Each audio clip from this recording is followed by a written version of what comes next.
प्रयत्न केला नाही, त्यांनी करू द्या ना, आमची केस खोटी आहे, फायर खोटा आहे, फायर अर्ज नाही, अर्ज नाही, आम्हाला एफआयआर तरी द्या, नाही तर मी खोटा एफआयआर करतो म्हणून माझ्यावर कारवाई करू.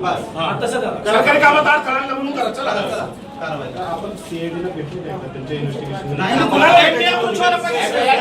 साहेब 1 महिना झाला एक स्टेटमेंट पोलीस साहेब 1 महिना झाला एक स्टेटमेंट तरी आले सीआयडीचं. आम्हाला सांगा सीआयडी तुम्हाला माहित नसेल कोणाला बोलवलं सीआयडी नाही. त्याचा रोहित सिंग अमेरिकेत जाऊन आला, तो दिल्लीत येऊन बसला, सीआयडी त्याला अजून नाही बोलवलं. विके सिंग जो मालक आहे त्याला अजूनपर्यंत बोलवलं नाही. त्याच्याजवळ मेंटेनन्स करणारा महाराष्ट्रात बसणारा जो त्यांचा माणूस आहे त्यालाही अजून बोलवलं नाही. सीसीटीव्ही बद्दल फक्त इथले गोळा केले त्यांनी आम्हाला कळालं. त्यानंतर तिथं जो जे 2 येणार होते कॅप्टन पायलट ते अचानक कॅन्सल झाले. का झाले त्यांना अजूनपर्यंत बोलवलं नाही, त्यांना नोटीस नाही. आणि डीजीसीच्या कोणत्या अधिकाऱ्यांनी मंजुरी दिली याला? आणि हे आमच्या लेवलला आम्हाला कळलेलं माहिती. आता पब्लिकला तर काहीच माहित नाही, घरच्या लोकांना माहित नाही. आम्ही घरचे असू हे 8-8 तास बसतात.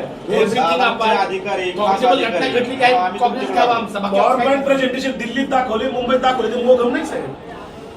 आणि ठीक आहे मी प्रेझेंटेशन केलं, चुका केल्या मला काउंटर पण केलं. बारामतीमध्ये पोलीस जर आम्हाला साहेब आमचा एफआयआर घ्या, सीआयडीला द्या ना. तुमच्यावर काय करस्पॉन्डिंग झाला का सर सीआयडीचा? मी देशाच्या मिनिस्टर साहेबांच्या ऑफिसला पाठवले, डीजीसीला पाठवले. आम्ही एव्हिएशन मंत्री तिथं नसावेत असं म्हणत असलो तरी त्यांच्या मंत्रालयाला मी पाठवलेलं आहे. त्याला VSR कंपनी जी आहे त्याचे आणि त्या डीजीसी जी पार्टी आहे त्याचे जे प्रमुख आहे त्यांचं कमर्शियल रिलेशनशिप आहे. मग म्हणून VSR ला वाचवत आहे. VSR ला म्हणून वाचवत आहे. आणि मग आमचं म्हणणं आहे तुम्ही त्याच्या VSR च्या विरोधात एफआयआर घेत नाही, तुम्ही सुद्धा वाचवताय. आणि चालू तपास जे सांगताय तुम्ही साहेब त्याच्यामध्ये अँगल कोणता आहे? अपघात आणि टेक्निकल. क्रिमिनल चौकशी कोण करतं? 5 लोकांच्या मृत्यूची आमची एफआयआर कोण घ्यावी आमचं एवढं म्हणतो. बाकी